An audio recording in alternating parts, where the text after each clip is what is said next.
પાલીતાણામાં હઝરત પીર હૈદર શાહ બાપુના ઉર્સ મુબારક નિમિત્તે ભવ્ય સંદલ શરીફ જુલુસ યોજાયો।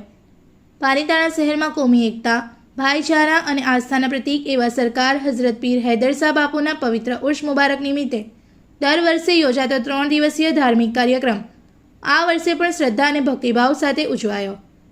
આ આયોજન દરગાહના ખાદિમ હાજી કાદરભાઈ સૈયદ પરિવાર, સ્વ હાજી ઇલમ ખાન બલોચ પરિવાર તેમજ દીપકભાઈ મહેતા પરિવારના સહયોગથી કરવામાં આવ્યું હતું।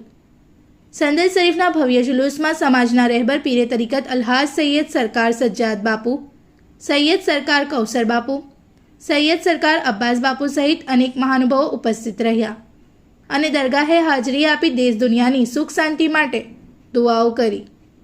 જુલુસમાં અખિલ ગુજરાત બલોચ સમાજના પ્રમુખ તથા પાલીતાણાના પૂર્વ નગરપતિ ડૉક્ટર હાજી હયાત ખાન બલોચ, હાજી મહેબૂબભાઈ શેખ, કાળુભાઈ બેલીમ, જાહિદભાઈ મંગરા, હુસામુદ્દીનભાઈ વોરા, મહેબૂબભાઈ અજમેરી, ભૂપત ખાન બલોચ, હાજી સલીમભાઈ ડેરૈયા, આર.ડી. બલોચ, લીલા પીર બાપુના ખાદિમ મુસ્તુ બાપુ, હાફિઝ સાહેબ, નાસિરભાઈ મલેક, મુનાફભાઈ બેલીમ સહિત વિવિધ જમાતોના આગેવાનો અને મોટી સંખ્યામાં શ્રદ્ધાળુઓ જોડાયા હતા।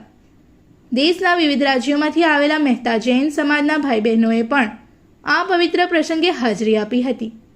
પરંપરા મુજબ પ્રથમ ચાદરપોશી અને ન્યાજ મહેતા જૈન પરિવાર તરફથી તથા બીજી ચાદરપોશી અને ન્યાજ સ્વ હાજી ઇલમ ખાન બલોચ પરિવાર તરફથી કરવામાં આવી। સંદલ શરીફનો જુલુસ દરગાહથી નીકળી મુખ્ય માર્ગ, સરકારી દવાખાના, નવાગઢ માર્ગ અને મુખ્ય બજારમાંથી પસાર થઈ પરત દરગાહે પહોંચ્યો, જ્યાં ગુસ્લા અને ચાદરપોશીની વિધિ સંપન્ન કરવામાં આવી। સમગ્ર માર્ગ પર વિવિધ સ્થળોએ ન્યાજ અને ઠંડા પાણીના સ્ટોલોની વ્યવસ્થા કરવામાં આવી હતી। હજારોની સંખ્યામાં શ્રદ્ધાળુઓની ઉપસ્થિતિ અને સર્વધર્મ સંભાવના સુંદર વાતાવરણ વચ્ચે समग्र पालीताना शहर में आनंद, भक्ति और कौमी एकता नो माहौल छवाई गयो। इस वीडियो को लाइक करें, हमारे चैनल को सब्सक्राइब कर बेल आइकन जरूर प्रेस करें हमारी न्यू वीडियो सबसे पहले देखने के लिए।